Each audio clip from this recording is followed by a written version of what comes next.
Alright, magandang hapon na ho sa lahat natin ng mga viewers Luzon, Visayas at Mindanao all over the world. Welcome naman sa ating panibagong video, panibagong reaction, mga ka-aksyon, mga kakampeng. Kaya siguro, Gina Giho itong mga DDS na mga vlogger, creator, talagang full force na ho sila dito kay Ma'am Lovely Granada. Gina Giho sila dito sa paghamon ni Ma'am Lovely Granada dito kay Sara Duterte, no? Sana pinabayaan nyo lang, 'di ba? Para na sa ganun masukat ho natin kung saan banda, kung gaano kalalim ang talino ng iniidolo nyo na si Sara Duterte. But anyway, mga ka-aksyon, mga kakampeng, eto na nga, hindi ko alam kung sinasadya ba ito ni Sara o talagang lutang lang si Sara. Di ba? Ang layo ho ng naging sagot niya o baka naman umiiwas lang siya na sagutin ang tanong sa kanya. Di ba? Kasi time pala ito ng tatay niya. Eto ho, mga ka-aksyon, mga kakamping. Panoorin ho muna natin ito. Nag-comment si Secretary Ombudsman Remulla. Sabi niya magsimula daw yung maleta delivery sa time ni PRRD. Your comment about it? So for now, ang focus ng Inday Sara at ng Office of the Vice President is yung mga kailangan namin gawin para sa bayan. Tulad nito, we have an exhibit that showcases the former Vice Presidents and teaches the children about leadership and anong klaseng leadership ang pipiliin nila sa kanilang pagbabiyahe dito sa ating bayan. Yun na ho, mga ka-aksyon, mga kakamping. Ang linaw ng tanong sa kanya. Pero ang layo ng naging sagot niya. Hindi ko alam kung umiiwas lang talaga siya at iba ang sinagot niya o talagang lutang lang siya. Diyan lang ho ang naiisip ko ho, mga ka-aksyon, mga kakampeng, no? Hinihingian lang ho siya ng comment kung ano ang masasabi niya sa naging comment ni Remulla na di umano, no? Time daw ni Digong itong mga malita delivery. Pero ang naging sagot niya, napakalayo. 'Di ba? Alam nyo ba kung magbasa kayo sa mga comment diyan ng ating mga kababayan? Naku, kawawa si Sara Duterte. 'Di ba? Kung yan man ay talagang yan ang naging sagot ni Sara, ay talagang maiisip po talaga natin na lutang nga. Yan ba ang nangangarap maging presidente? Paano na lang kaya ito si Sara Duterte kung halimbawa maging presidente? Tapos haharap sa mga ASEAN meeting, sa mga United Nations na mga event. Diyos ko po. Di ba? Kaya galit na galit ho sila dito kay Lovely Granada sa paghamon ni Lovely Granada dito kay Sara. Di ba? Ito si Lovely Granada. Hindi naman ho ito hahamon sa isang vice president kung hindi kaya ng utak niya. Di ba? Alam ni Ma'am Lovely Granada na abogado ho ito. Di ba? Abogado ho ito si Sara.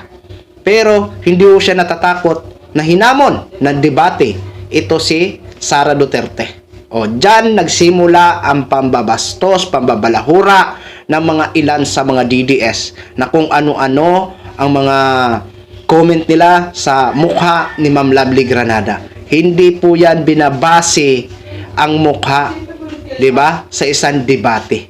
'Di ba?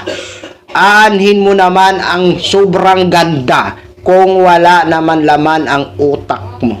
'Di ba? Sinasabi pa nila paramihin daw muna ang followers nito ni Ma'am Lovely Granada. Tika muna. Anhin mo naman ang million followers kung ang mga sinasabi naman ay walang kasurusins. 'Di ba? Okay lang ito na ganito lang ang kay Ma'am Lovely Granada followers niya sa Labiriti, 230 if I'm not mistaken. Sa kanyang Lovely Granada, 140 followers.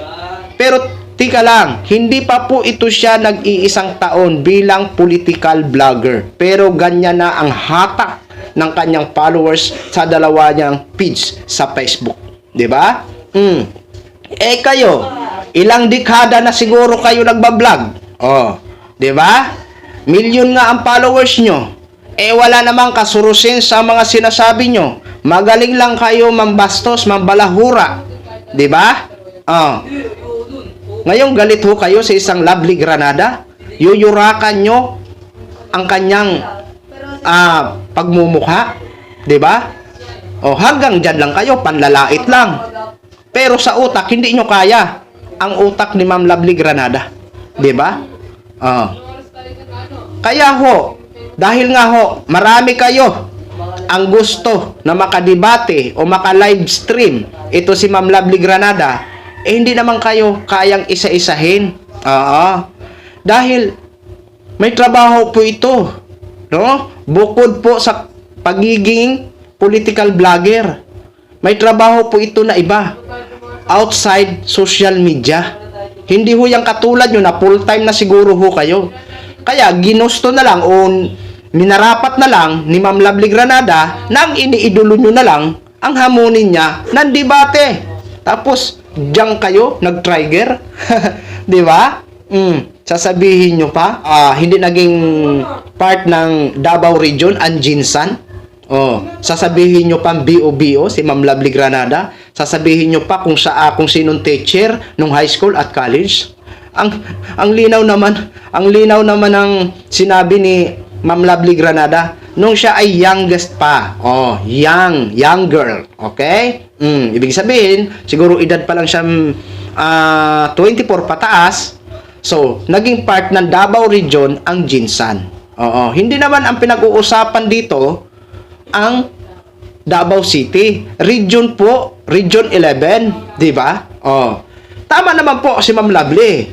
Kasi nahiwalay lang ho ito ang Jinsan noong 2001. But anyway, hayaan nyo kaya na harapin. Oh, pero palagay ko hindi talaga dito. Nako, mangangamuti talaga si Vice President Sara dito kay Ma'am Lovely Granada. Oo. Eh, dyan pa nga lang, lutang na. Sos Mariusep.